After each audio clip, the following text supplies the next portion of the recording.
All right. So we pretty much just wanted to stick with comedies, I guess, for the time being. I think with the state of everything going on around us right now, it's not a bad thing. Yeah, at least for the time being until we figure out something else. And so this one was kind of just last minute and on the fly. And when I suggested it, you said that you hadn't suggested it because you assumed I'd already done it, which I haven't. Yeah. So here we are.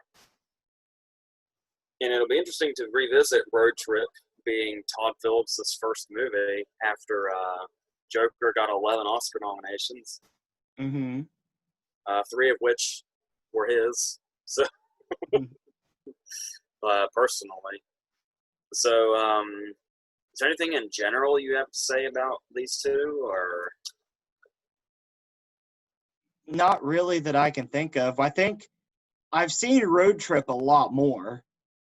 I feel like I know Road Trip by heart, honestly. Yeah, it's pretty simple. When I was watching Eurotrip, though, a lot of it was coming back to me. I can't remember. Did you see Eurotrip in theaters, or did we see it for the first time at the same time? I saw it at the theater because I was working there. Okay, and then I saw it. It was the last day of school. For me, it was 7th grade, and a couple of your friends were at the house, and we all ended up watching it because I had rented it from Blockbuster like the night before. Mm-hmm. I remember that being a fun night. Oh, I know why you didn't go when I was at the theater, because I don't think you were. No, you weren't 17 yet. You couldn't get in because it was rated R. I couldn't get in with you yet. Yeah. And then Road Trip was one of the first, like, I feel like it's one of the first really R-rated movies I saw. Mm-hmm. Like, I know this is a weird connotation to make, but I'm pretty positive it's the first movie I ever saw with full frontal nudity in it, because that's something that really stuck with me for a while. It's so funny because Road Trip is all full frontal female nudity, and all the full frontal nudity in Eurotrip is dudes. Like they were trying to find a balance. Yeah. So it's got that special place in my heart, if you want to call it that. Mm-hmm. And then I believe the first time I ended up seeing it was on movie channels. Mm-hmm. And then whether it was me or you or even Dad, somebody had it on pretty much any time it was on a movie channel. And I think that's how we ended up knowing it as well as we did. Probably. Because I watched it recently for the first time in like years and years, and I still know every single line pretty much.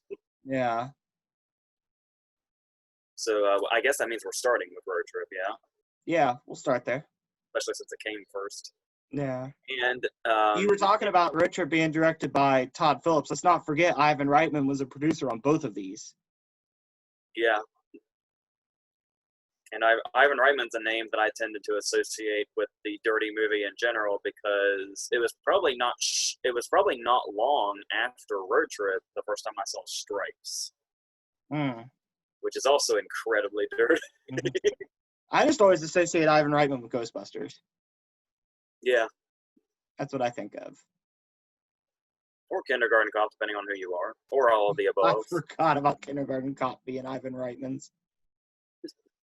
And we'll notice as soon as Road Trip starts, we are introduced to very much something of a particular time. And that is Tom Green. Tom Green doing very Tom Green in the year 2000 things. I would dispute that and say that this is probably the tamest I've ever seen Tom Green. You wouldn't think that was stealing Harvard, maybe, or do you not consider that tame? Okay, I'll give you that one. Because in this one, he does eat a mouse. He doesn't do anything like that in Stealing Harvard. Yeah, because the thing I love about this character, Barry Manilow specifically, is he's able to be very much like like I can't imagine this was strictly scripted. I feel like they said do your Tom Green thing in a lot of cases. Mm-hmm. Because there's that one moment in particular, because he's able to do it in a way that's not always over the top. Like the moment you can like, because it's like it's still in the beginning credits and we're just settling in.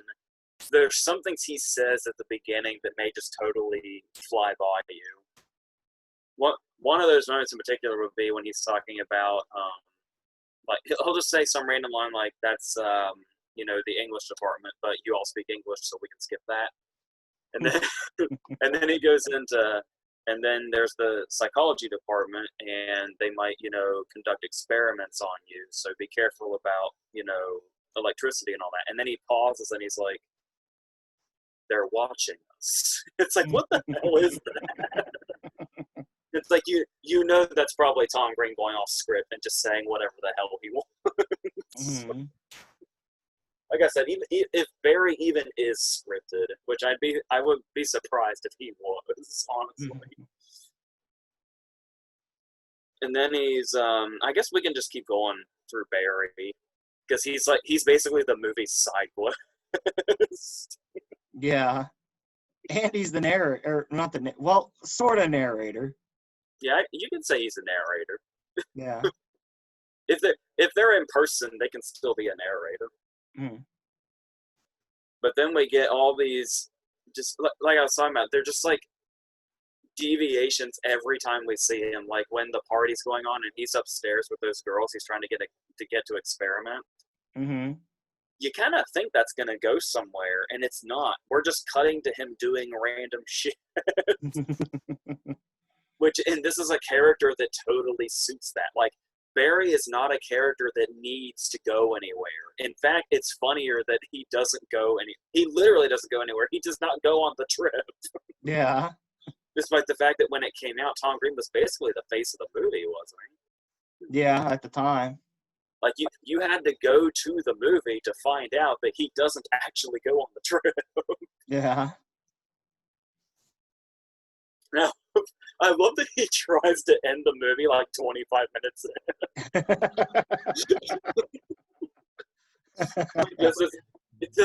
Because even no matter how many times I see it, it still kind of catches me off guard sometimes when it's like the road trip is just starting and he's like, and it changed their lives forever.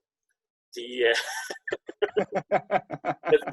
that's such a confident the end. Like that was not a joke to Barry at all. He was ready to continue the tour.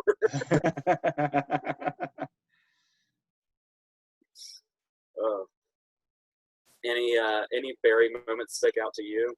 I don't know. I think it's funny too that he wanted to end the tour, but yet not only did he know the whole story, he had epilogues. Yeah.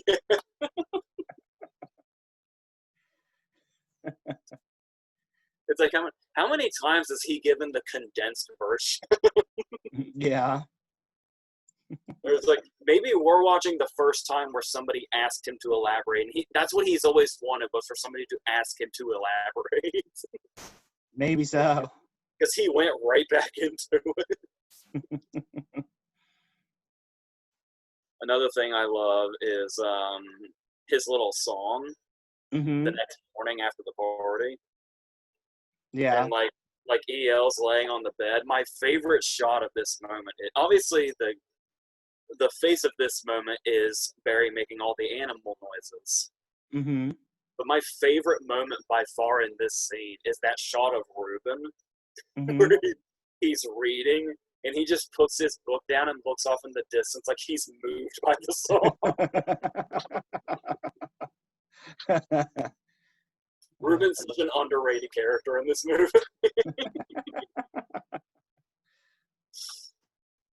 But if you don't have anything to add, one thing about Barry before we move on from Barry is a line me and a very old friend used to quote like every day, even with no context.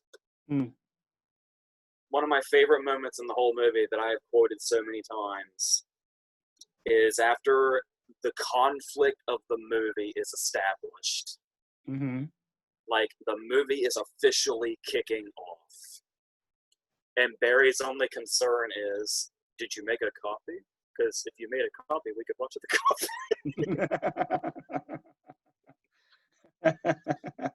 Because there's enough of a pause between him first asking, did you make a copy, for Josh to think, why would you ask that?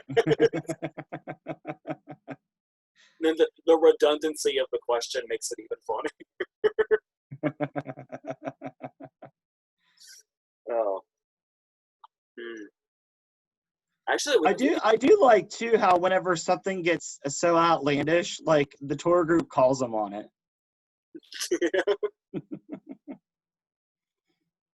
There's even the moment where, in the unrated version specifically, where it's was the unrated version the one you watched most recently, or was That it was the the only rated? option I had. I had the unrated version for both. Where we get it from we're already getting the story from his perspective. We know this because he gets cut off in the shower scene. Mm-hmm. And in the unrated version, to continue to show you that the story is from Barry's perspective, the camera starts to zoom in.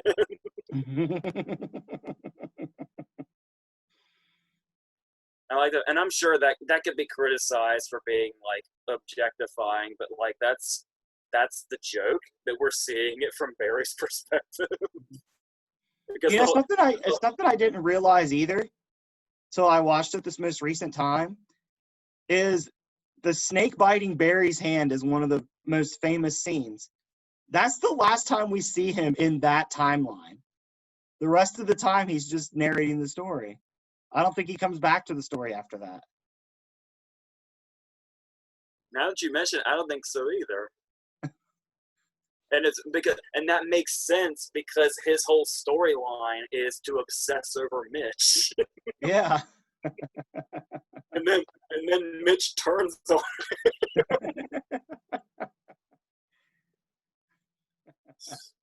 uh, yeah, because I believe we talk about taking lines out of context. I have heard you many, many times say, "Are you here for the feeding?"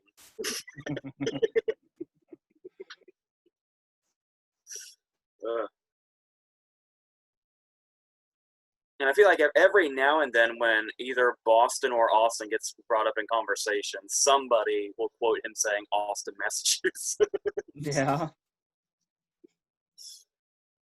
So you had mentioned the. Go ahead. I was just saying another thing that's another great way of showing Barry's whole personality. That I think is also a very underrated comedic scene.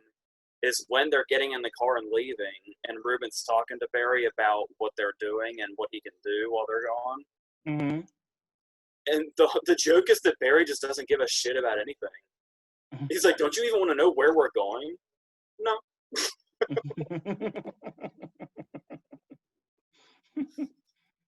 But then the second he realizes he gets to take care of Mitch, then suddenly he's game for everything. Yeah.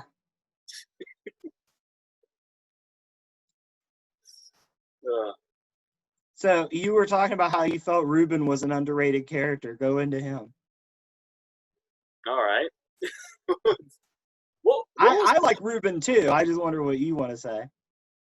First off, it's weird you don't see him. What show was it that Paul Cassandra was on? He was like a co-lead. Oh, I don't remember. I remember that existing, but I don't remember the name of it or anything. Well, there is. I'll look it up while you're talking about Ruben. Well, I love the idea of he's a very laid back character, yet he's under the impression that he's on like this higher level. Like that, what's that line of dialogue where he says, "I feel like people are gonna need me. I feel like have I feel like the people of Earth are going to need me." Because whenever Barry's like, "Remember Ruben? How he's on a quest for greatness?" Then we just get a clip of that. And the way everything is like, he has because of his brains, he has everything down to a science. Mm-hmm. I love the moment when he goes through the whole equation of them being able to jump the bridge. Mm-hmm. And he looks like he's trying not to laugh when he says, "I didn't say anything about the wheel staying." It will remind me later of that moment in the first Harold and Kumar movie when the same thing happens to them, and there's just that one moment with no dialogue where Kumar's trying so hard not just start laughing at it.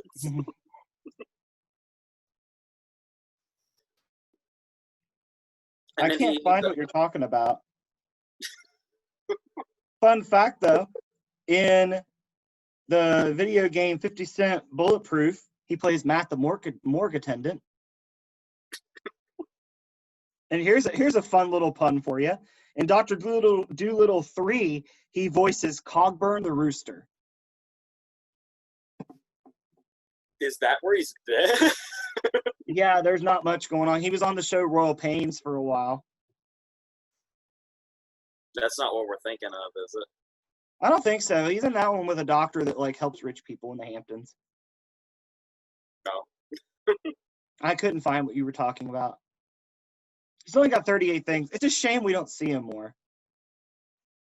Yeah, and that's the thing too. Is usually like what's interesting is when you look at the way you do like character types. Mm-hmm.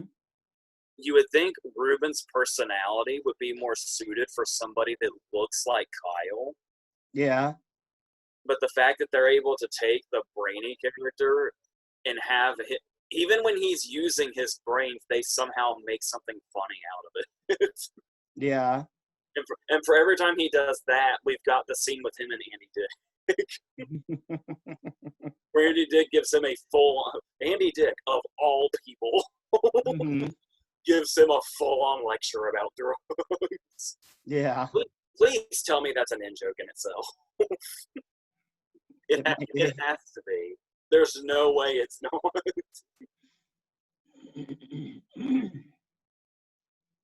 Do you have Ruben opinions? Notice this is one of those movies where we go to the supporting characters first, like immediately. Yeah. Well, it's one of those cases where, I mean, there's nothing really memorable that Josh does. Like, yeah. we remember what Kyle does on the trip. We remember the shit that EL pulls. We know what Ruben does. Josh is the whole reason for the trip, and he has the least interesting time of all of them. Yeah, and it kind of sucks because Breckenmeyer is hilarious. Mm-hmm. Have you ever seen any of his interviews with Conan?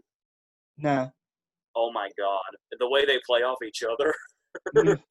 It's weird to see him like here, and if you want to go there, like the Garfield movies, mm-hmm.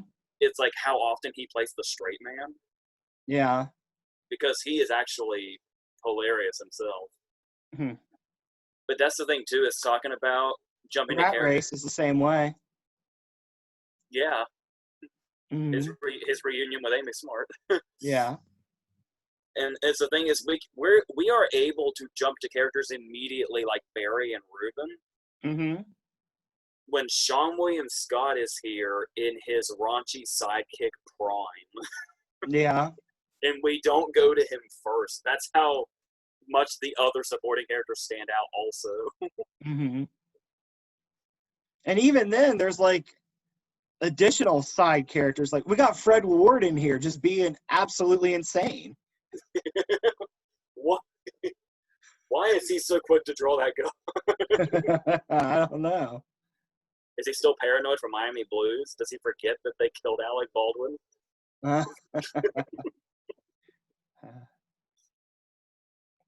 And not to mention, the whole thing is started off by his Josh's relationship with Tiffany. Tiffany being Rachel Blanchard, who you might remember as one of the original members of the Midnight Society.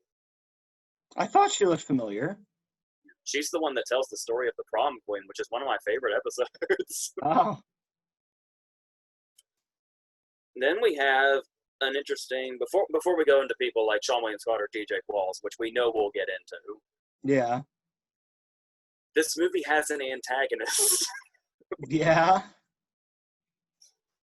And I'm thinking, if I'm not mistaken, we grew up on Adventures in Babysitting. Mm-hmm. And I want to say this was the next thing I saw Anthony Rapp in after Adventures in Babysitting, which is very funny because the whole Odyssey in Adventures in Babysitting begins with Anthony Rapp jumping out of a bush and saying, "Road trip?" Mm-hmm. He foreshadowed his own career. And it's, how do you feel about that character? He does come off like exactly as they intended. I feel like with his epilogue, is he or is he not the epitome of that escalated quickly? Yeah. Because he does come off as like a creep, like the way he, the moment I notice is obviously he's the teacher's assistant, and they like to give him shit for that. That's why they throw him out of the party and stuff like that. Yeah. But that he goes, like the scene where he's helping the professor into his coat and then brushes it off, and so I was like, yeah, this guy, this guy's going in all the wrong direction. I kind of wonder too, the scene where Josh calls and he answers the phone and talks like the professor. How many times has he done that? Because he was obviously already sitting there. Yeah. Well, not only that, but he had the voice down. Yeah. It sounds just like the dude. Yeah. I love that moment when the professor walks in and he has to like clear his throat out of it. Yeah. And then yeah, he's such an antagonist. I mean when you look at it from this perspective, he tried to fuck up Josh taking the test. Mm-hmm. And he hits on Beth a little too much. And he's a sucker. This apparently warrants getting taken down twice. Because before the very unexpectedly dark epilogue he has, let us not forget Mitch almost takes him out. Yeah. He apparently deserved 2 pieces of karma, one of which is literally death. Yeah. Not only that, but it's a death that nobody acknowledges. Yeah. This is actually, Todd Phillips owns this. Todd Phillips owns that may be a little too much karma, but it's funny because of that. Because let us not forget what happens to Jeremy Piven in Old School. Yeah, that's true. What is it with Todd Phillips killing his antagonists that really didn't warrant that? That just makes it funnier, does it not? Yeah. Actually, in Old School, it takes out 2 antagonists with 1 stone. And then Todd Phillips is later to go on to do a movie about a popular antagonist, and he survives. Yeah, what the fuck is that? Well, I guess if you look at it from the perspective of Arthur, De Niro's the villain, and De Niro does get a pretty. So maybe we're on point there. So the level of violence of the deaths in Todd Phillips movies goes, what would it be? It'd be Anthony Rapp because he just drinks Kool-Aid. Mm-hmm. Then it would be De Niro and Joker getting a headshot. Then it's Jeremy Piven in Old School. Yeah. Who gets crushed by a car, then explodes. While he's fishing and minding his own business. Yes, and by the way, why do 2 Todd Phillips comedies in a row not only have an antagonist that dies, but has an exploding car in them? That's a valid point. So anyway, there's 2 main supporting characters we haven't touched on yet. Mm-hmm. Where do you want to start? Let's start with, do you think Aviel has his own character, or just basically another descendant of Stifler, given that this was the year right after the first American Pie? Yeah, I feel like he'd be like a Stifler cousin. Yeah, but what's interesting is we talked about when we did our American Pie video how the Stifler character he kind of came back around in Reunion, but the more they used him, the more it kind of got worn out, and they kind of lost the idea of what he was, Mm-hmm. and they kind of made him a caricature of himself. Yeah. It's so interesting that EL's a character that feels like he's just right in there. He was in like the middle of a fad for this one actor. Mm-hmm. Yeah, you go back and watch Road Trip today, the character's still as funny as he ever was. Yeah. And how that works out. Mm. And what that says about how much Sean William Scott's able to make this character work, despite the fact that he's a type that's so familiar to us already. Yeah, it was almost like a typecasting for him. Yeah, it's kind of risky to do that with that character in a double sort of way because, I mean, riskier in the sense that you'd be playing it safe by saying, oh, just do that thing you did before. Mm-hmm. But risky in the sense that there was a payoff and it actually ended up working. Was that not only do you have the fact that he just played Stifler and you're like, kind of basically do that again. Mm-hmm. But EL is also a type just in general that is prominent in any movie like this, going back to the 80s or even the 70s. Yeah. Yet he still works even when you watch the movie today. I think it's because you see early on, Todd Phillips does this movie, I feel like, by just letting everybody play to their strengths. Yeah. And not trying to, like, get in the way of that. That takes us back to Tom Green basically saying that it looks like somebody just unleashed him and told him to do whatever the hell. Yeah. Do whatever you want, keep it rated R, nothing with animals. Except a snake. You get a snake. And the mouse. And the mouse. Okay, only Tom Green's allowed to work with the animals. Yeah. and we say that Freddy Got Fingered hadn't come out yet. We hadn't seen what all he was capable of with animals, so we still felt like they were safe with him. Little did we know. Mm-hmm. And then we have I just picture for some reason, I don't know why this popped in my head, but Woody Harrelson's character from Scanner Darkly just standing there with Tom Phillips and says, what if he stomps the animals? Or worse. Mm-hmm. And then, of course, there is DJ Qualls. Mm-hmm. Who, was this his first movie? I keep wanting to say it is, but I honestly don't know that for a fact. It's up there. I love that he has the full arc. Yeah. He actually has multiple arcs. Yeah. He's got the whole thing about how he's the virgin that didn't want to go anywhere, who ultimately loses his virginity and becomes very outgoing. And then there's a whole separate arc with Fred Ward, his dad. Yeah. Now there's even a lead into that when we actually have kind of a serious moment between him and EL of all people. I kind of love that you would think it would be like Josh that he'd have this kind of interaction with, but it's actually EL, the guy that likes to like give him shit. Yeah.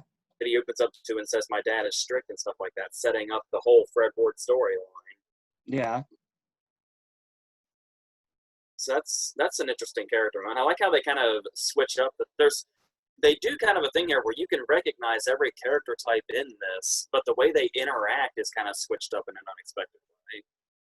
Yeah, that, and you have the traits of all the characters, but they're inside different characters that you would normally think. Yeah. Like, you would think Kyle would have Ruben's brains. Or you would think that, Ruben had Kyle's strict father because he's so into drugs. Nope. Now, I was going to say, you would think EL would be the stoner. Yeah. You could really mix and match any of them, but the way they're kind of spreading the love with the characters makes them work and kind of makes them. I think that's what even though they're types, that's why they kind of feel like they end up raising it above that. Mm-hmm. And I love some of the little subtle stuff that happens, like when they get to the college and they're doing the hero walk and Kyle trips. Yeah. I think the best part is that he looks behind him to see what he tripped over. And it's funny because it's not played over the top. Like in any other movie, he might have like done a flip or like this big production, but no, it was just a simple tripping. Then there is just all the eccentric side characters. Like we've already mentioned Andy Dick, but there's an Andy Dick moment I forgot to mention. It's clear he doesn't give a shit about his job. Mm-hmm. In one scene, he's watching Bob Ross, I think. Yeah. And then in the next scene, he's watching the same like workout video that Barry's grandpa was. Mm-hmm. And my favorite moment of that scene is he gives such little shit about his job that Fred Ward and his wife come up to the counter and ring the bell. And without even looking at them, he just puts the bell away without even acknowledging their existence.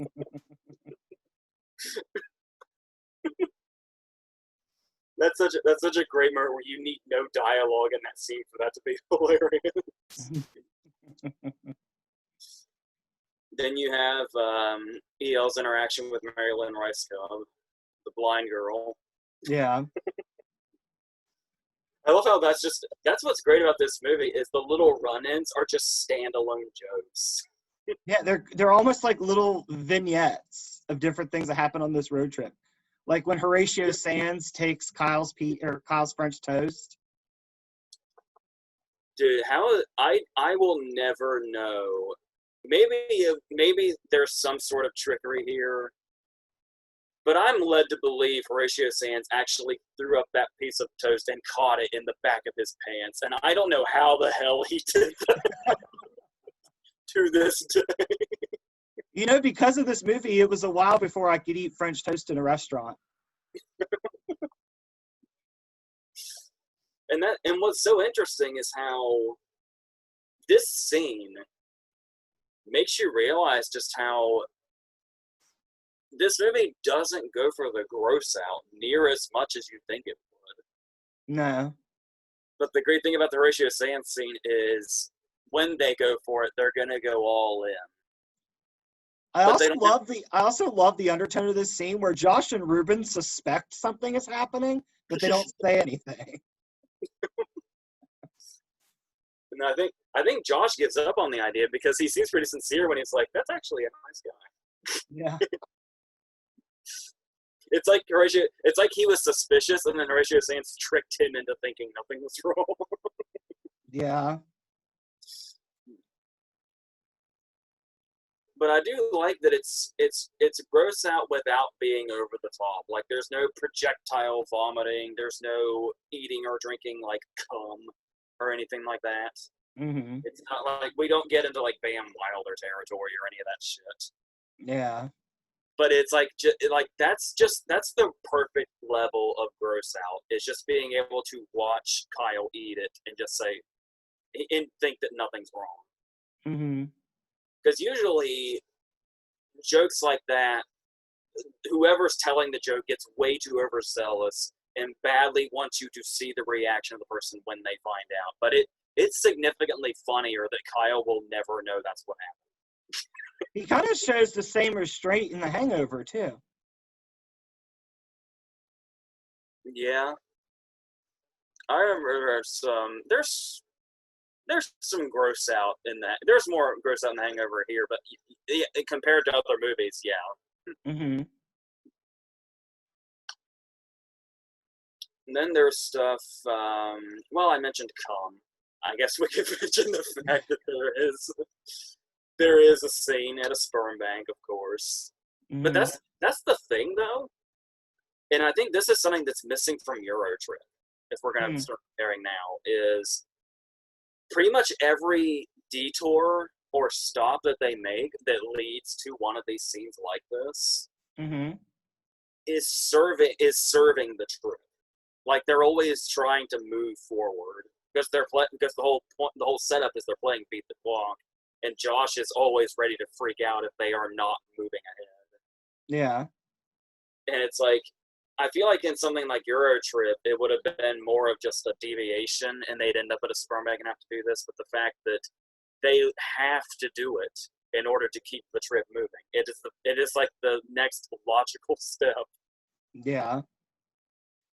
And then talking about how this was one of my first like really dirty movies. This was certainly a scene that was educational.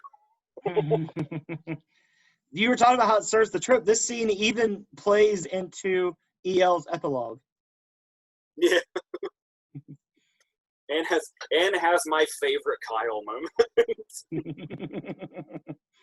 It's the whole I had sex last night. Pause with a girl. Because it goes back to his line when they're on the swing and he's like, I've had sex before, just never with a person. Mm-hmm. R.I.P. to the girl that played Rhonda, by the way. Mm. That was a random death to hear about. I think that was back in like 2011. I think so. And then what else is it? That pretty much takes us to the end, doesn't it? Yeah, pretty much. Where we have this interesting parallel where not once, but twice, Tiffany inadvertently quotes EL. Yeah. Explaining to Josh why they should break up. Mm-hmm. Because she brings up the getting smaller by the day line, even though she words the line a little differently than him, obviously. And then she just, much to Josh's dismay, manages to drop the different area codes excuse. Yeah. And it's like, oh, he should have been listening to EL the whole time, it turns out. That's kind of the thing, too, that's different, is usually it's like the guy like EL tends to be wrong. Mm-hmm. But it's like once we finally see a scene between Josh and Tiffany that lasts a little while, it turns out that EL was pointing him in all the right directions. That's almost a twist, actually. Yeah, it kind of is. Definitely kind of is. Not to mention the whole trip was for naught because Barry recorded over the tape anyway. I do like how the movie skirts that. Like, he gets there, like, the whole point is to get to her, and we're there maybe 10 minutes, if that. If that. And then back on the road we go.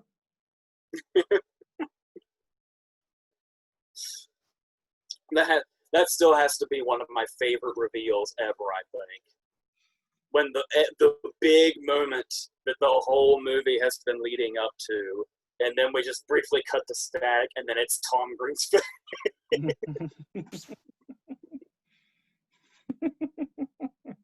It's like, how much more perfect of a payoff could there have been?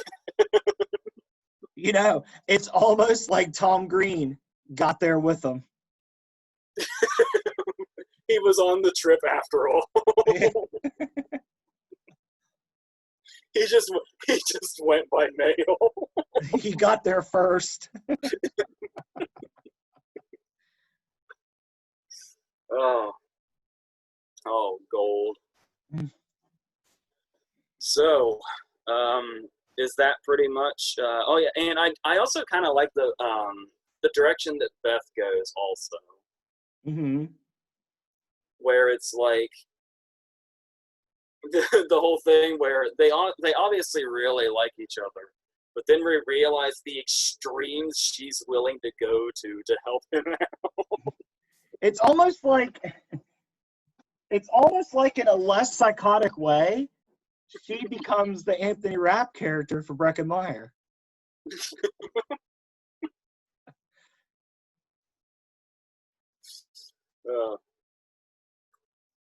So, is that Are it? we supposed to assume the fact that since Anthony Rapp's not at the final or the midterm, that Mitch did take him out for a significant time? I have always wanted to know the aftermath of the Mitch thing. Well, he's not at the midterm, so that's part of it. Because when he's laying on the ground with Mitch attached to him, we don't see him again until his epilogue. No. It's almost like, oh my God, did Mitch kill him? Mm-hmm. And the The way greatness Beth reacts, you would think so. yeah, and the greatness of the joke is when we see him in the epilogue, we're like, oh no, he did live, and then and then the next joke happens. Oh, I stress again. That's pretty dark for that character, but that's apparently Todd Phillips' MO. Todd Phillips hates his protagonist messed with. And Vince Vaughn got to live through Starsky and Hutch. Yeah. Lucky him. Albeit, though, probably with a pretty severe head injury.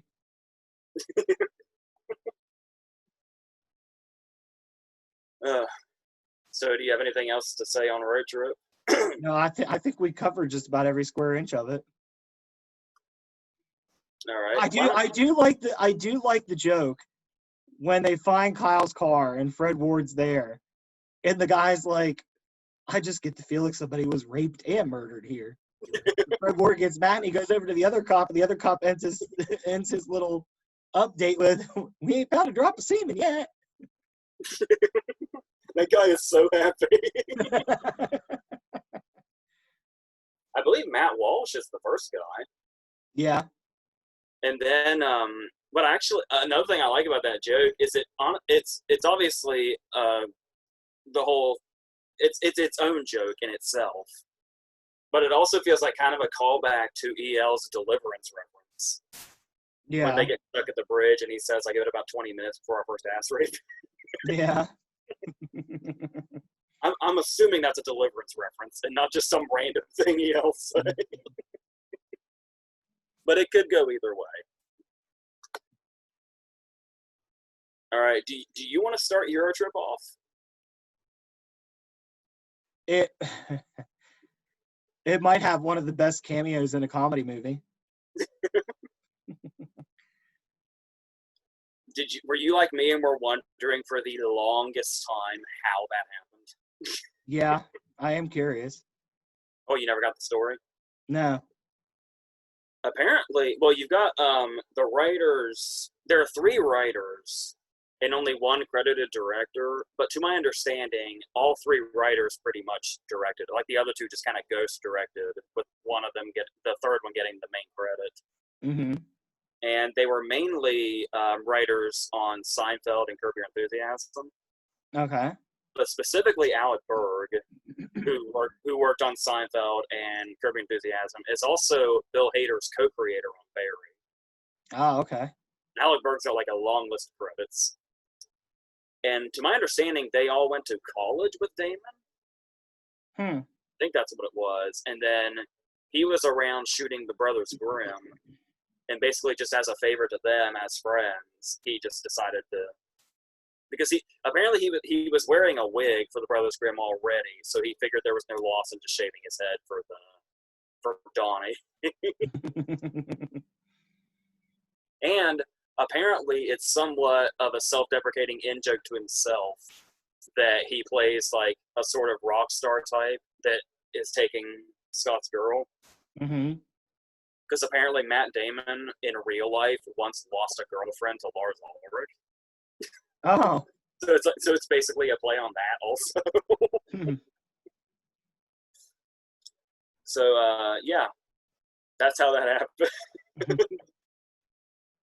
And I can't remember if this predates Sarah Silverman's "I'm Fucking Matt Damon" song, because it's pretty much the same concept. Yeah. I like how the song randomly comes back throughout the movie, too. Yeah. And can I say, I remember vividly how funny it was. I remember when I rented Eurotrip from Blockbuster, somebody you used to work with at the theater, who was an extra in anger management, was working, and he informed me that the opening scene with I didn't know what he was talking about yet because I hadn't seen the movie, but he got me hyped. He said that the beginning scene with the song was so funny he almost pissed himself. And sure enough, because when you don't know what the setup is, it comes from out of nowhere. Yeah. The first lyric of the song is, Scotty doesn't know that Fiona and me do it in my van every Sunday. And it comes from out of nowhere. I love how blatant it is that he doesn't hide it at all. Like there's no name changes or anything. And then by the end of the song, he's just fucking her on the stage essentially. While the song is still going. It's like, I think that song is so ingrained in people's memories now, and the scene itself is, people forget the part that it comes from out of nowhere. I love this too. I've forgotten about it. When he realizes what he's done, when he sends the email and he yells no, we cut back to her with the two band members that have just like got done fucking. They react to his no.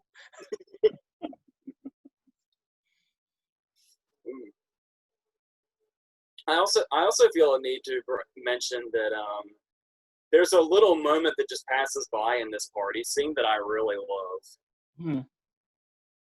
Because it's kind of a carryover. Mm-hmm. In the first scene at the graduation, it is established that this party is being thrown by a guy named Wade. Mm-hmm. So you just kind of assume that Wade is like a Tom Cruise in Risky Business type of kid or something. Mm-hmm. We get one look at Wade, and he is duct taped to a tree. And they just pass by him casually. And it's like, that shows you how out of hand this party. I think all they say to him is "Great party, Wade." Yeah. And if I remember correctly, he's screaming for help. Yeah.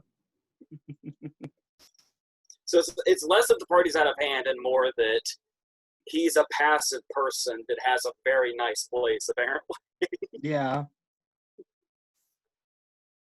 And then we meet a lot of our characters. Obviously, our lead character being Scott, played by a Scott. Mm-hmm. Scott Mechlitz, who is basically Oster-worthy in Mean Creek. And it's very interesting to me, it has always been interesting to me, that this and Mean Creek are in the same year. He looks a little older here. Now, one thing I do like is Scott's the reason we're going on the trip, like Josh was in Road Trip. I do like that Scotty gets more to do than Josh did. Yeah. I don't know that Josh ever would have fought the Robot Man. No. And of course we have our loose cannon, as we always have. Mm-hmm. Our discount Eric Christian Olsen. Mm-hmm. And Jacob Pitts. Yes. I feel like he is EL and Ruben rolled together. Yeah, I can see that. Only he's significantly dumber than Ruben, but yeah, the other characteristics are there. He is, but at the same time, I mean, he was sly enough to not report to his job and get someone else fired for the shit he didn't do. Yeah. I mean, that's very Ruben-esque. And I love how the same guy that can do that is the same guy that keeps using, hey, this isn't where I parked my car. Which, by the way, that's one of those running jokes that never gets old, by the way. It even has a payoff. And yes, I was getting ready to say, that is the Jacob Pitts that is in the main cast of Justified. It was so weird watching Justified and being like, that's that dude. That's weird. Because he's so normal on Justified. Mm-hmm. He just works in Elephant's department, but he's in like the main cast through the whole run of the show. Mm-hmm. And then we go on the trip, and would it be fair to say that it's stereotype central? Yeah, but I think that's also the point. Yeah, but I will say, this movie this movie goes all in using Vinnie Jones for exactly what he's built for. Yeah, I was getting ready to say, talking about it basically being stereotype central. It is one of those cases where I feel like the type of fans that Vinnie Jones and his buddies are playing Mm-hmm. is a stereotype, but those real people would watch that and say, yeah, that's about right. Yeah. Sort of like Canadians in hockey, Mm-hmm. where it's like, yes. Another thing I like too is normally I'm indifferent to blooper reels, but I love the Vinnie Jones part of the blooper reel where glass just keeps breaking.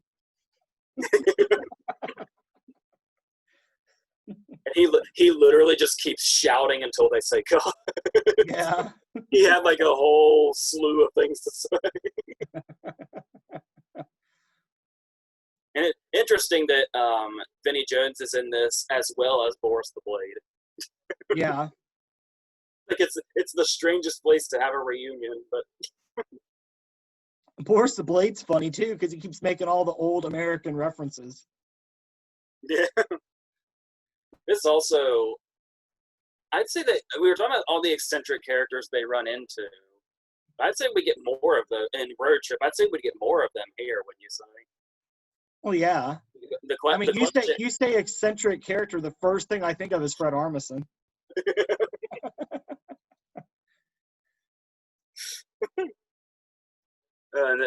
Playing a part that only Fred Armisen can play. He's basically like an Italian Simon Callow. Seems to be what he's going. Only more perverse. Man, whenever Fred Armisen is used correctly, he's great. Yeah, and even when he's not being used correctly, I feel like he can register that and make himself used correctly. And then another one of my favorite characters they run into is the truck driver. Mm-hmm. As he's absolutely positively not going to Berlin, but there's stuff lost in translation.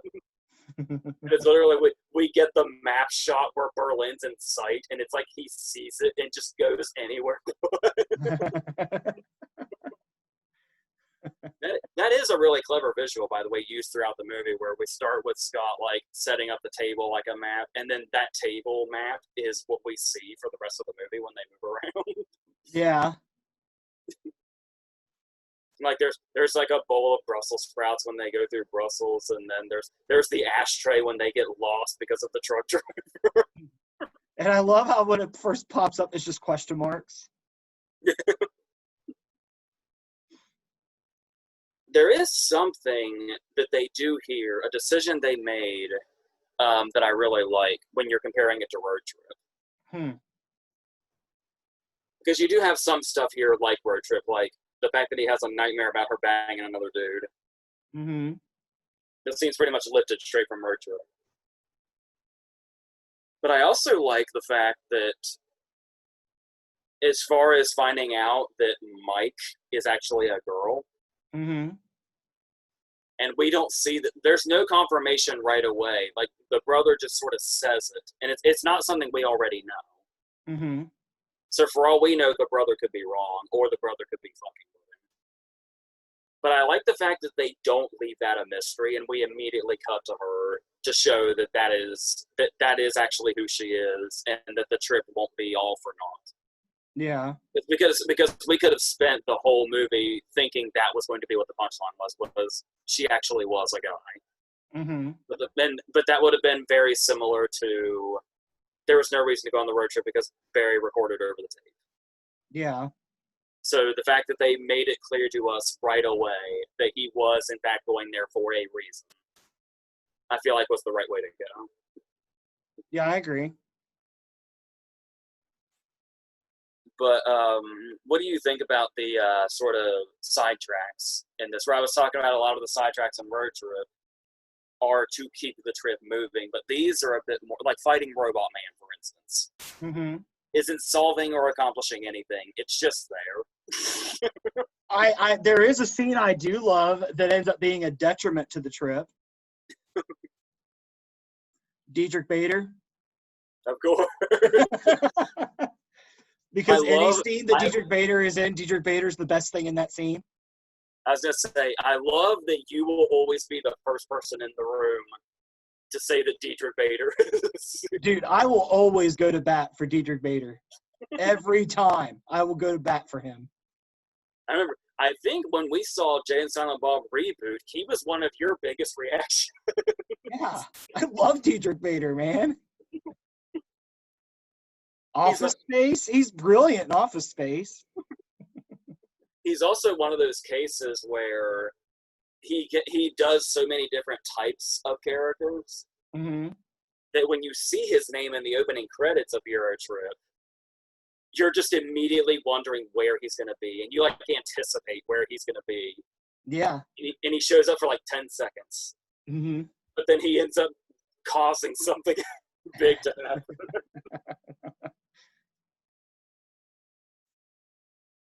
Then there is a joke here that I really love. If there's one thing that might be even better than a sidetrack that keeps the plot moving, it's a sidetrack that looks like it's going to be a detriment that really isn't anything at all. I can't explain why you would need to even include the brownie scene. But that is hilarious that the punchline is, no, they're just regular brownies. And that's it. That's the whole joke. I love how it comes back later, too, when Scotty's talking to Mika. He's like, I ate brownies with absolutely no drugs in them. It's like, that's such a well-executed and downplayed joke with hardly any punchline whatsoever. That joke should not work. Why is it as funny as it is? Because it just is. I think it's because like there's not a big deal made out of it. The guy that brought him the brownies mentions it, and then we just get a cut of the chef just shaking his head. That's all it's addressed. Like, dude, we're just a baker.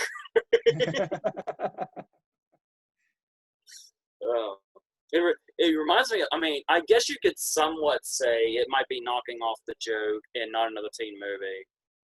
When she's like acting really drunk and he says, Janie, I gave you a non-alcoholic beer. That joke is used a lot, though. It's nice to see it go the other way here. Because there's a lot of movies that play up that joke. Like your bar scene in Back to the Future 3 uses that joke. Yeah. Scott Pilgrim uses that joke. That joke is so used. It's very fun to watch it go the other way. And how quickly they just snap back into reality. And then there's just little references here and there, like Lucy Lawless at the hostel. And it's the dudes are Hans and Gruber. It's usually I think references like that are a little cheap, but it just kind of is just placed in there just well enough that it's like, all right, I'll give it a pass. I love how the flyer was true. After everything he went through, he did get the free T-shirt. My only complaint about that is that they drew attention to it. I really wish he had just walked up wearing the shirt and that was the joke. Like it always upsets me when they're like, dude, did you get a free T-shirt or something like that? But I wish they just let him walk up wearing it, and then that's all it was. Or maybe even like he wore a lot of those shirts like over top of a T-shirt, just have it under there in one scene.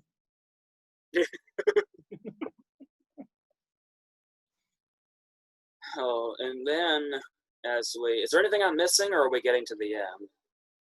We haven't said anything about the twin characters yet. Oh yes, Michelle Trachtenberg taking on a different path than we knew her before. Okay, this is very interesting because I cannot remember Jacob Pitz's character's name right now. They kept saying it, and now it's Cooper. Yeah.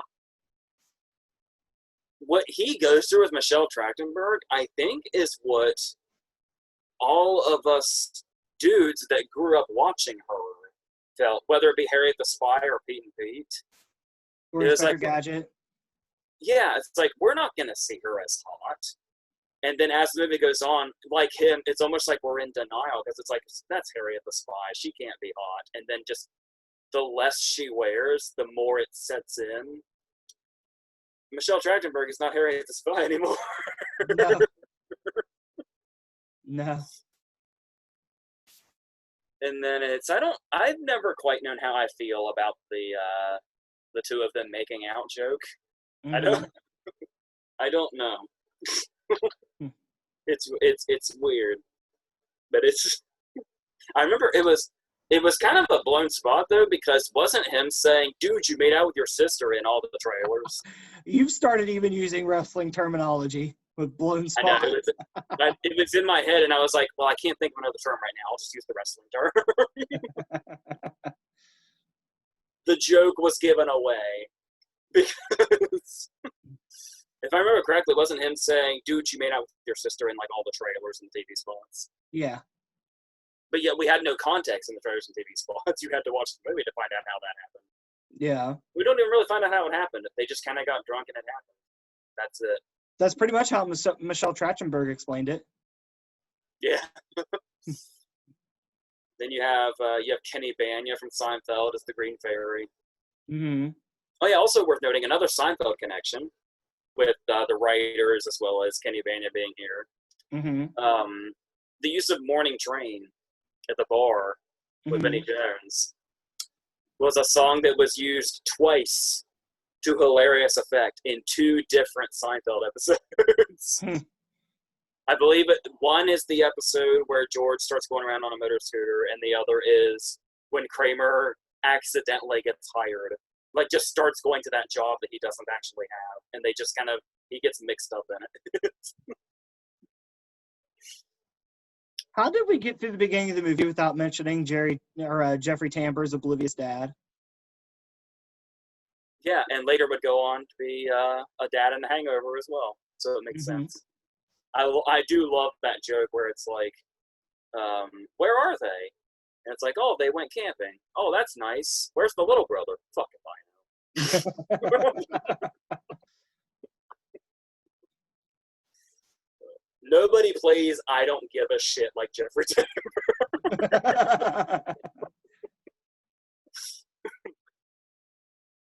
No, let me correct that for you. Nobody plays I don't know what's going on and I don't give a shit better than Jeffrey Tambor.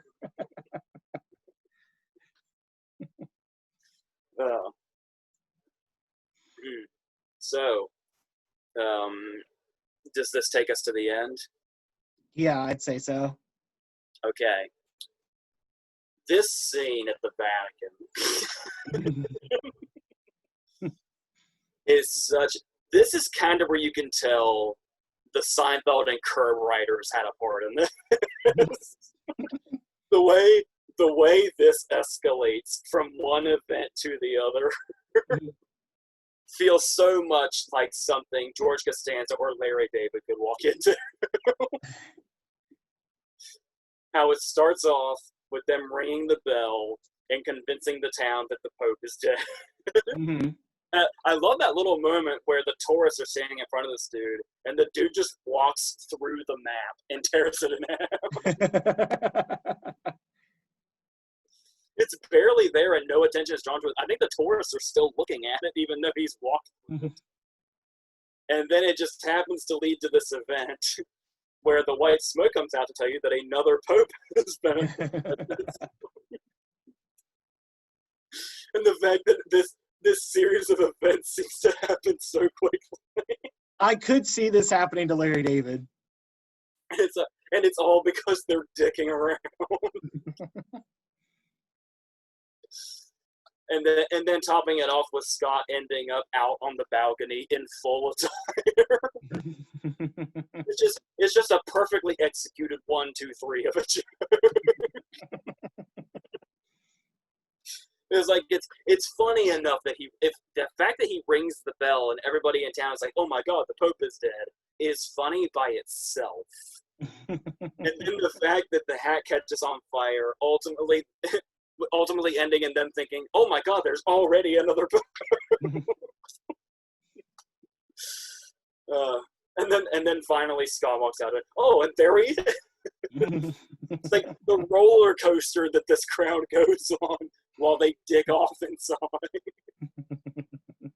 It's really and what's fun, this is, would you consider this our climax? Yes.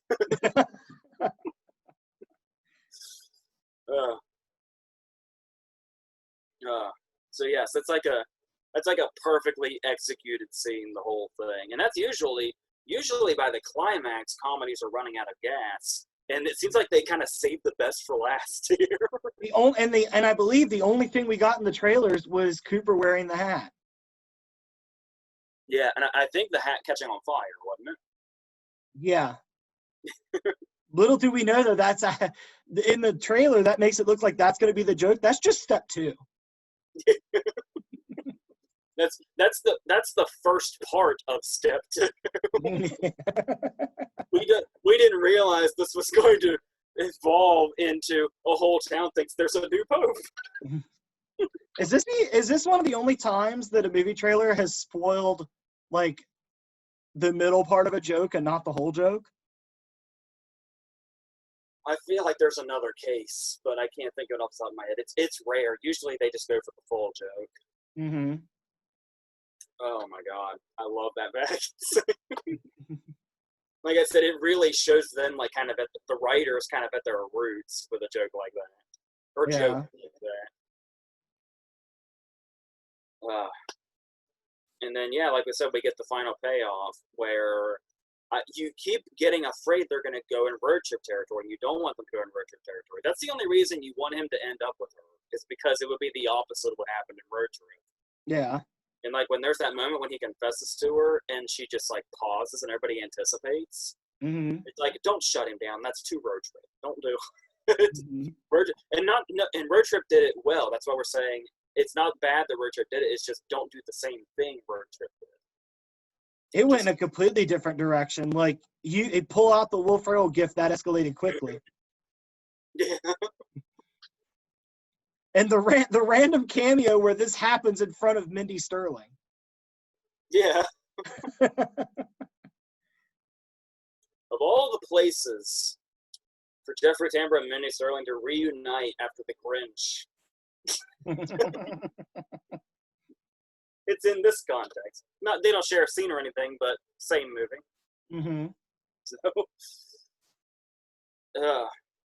So, do you have a preference between the two? I mean, I think I still prefer Road Trip, but Eurotrip held up better than I thought it would. Because I hadn't seen it for a few years, and when I watched it, I was like, I wonder how much of this is going to feel dated. And some of it does, but overall, it holds up fine. Yeah, with the way it especially uses stereotypes so much, you kind of fear that going in, but it's really...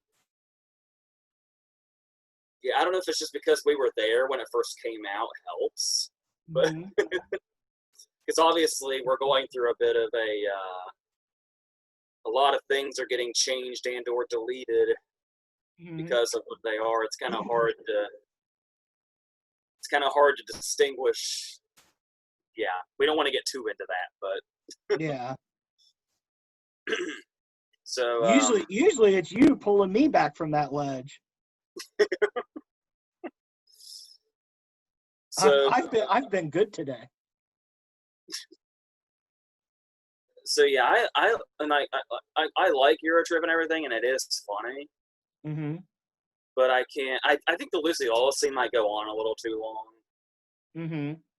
And like I said, there's so many deviations that don't really push it forward. I feel like Road Trip. There's a reason Road Trip is a movie I've gone back to over and over and over and over again. I've probably seen Eurotrip maybe 3 times. Maybe. And I will probably continue to see Road Trip more times. Yeah. But yeah, I still think Eurotrip is fine, even with the stereotypes and some of the dated jokes and all that. Yeah. But also we were talking about the character dynamic in Road Trip is definitely higher up. Yeah. So yeah. So is that it? I think so. All right. We have no idea what our next one is. No, but we'll get it figured out, and we'll, as of right now, we'll put it out on Wednesday. Well, no, not Wednesday. Wait, yeah, this Wednesday. It's the following Wednesday I have a conflict with. All right, and then I should have a giant review video going out, and then I haven't finished my last King video. I'll probably do the King video, then give this to Owen. But I'm not. It'll be one of the two ways. And then Saturday should be a new review video of the 3 new releases, and then we'll go from there. All right. So unless you have anything to add, I think that's it. I think so.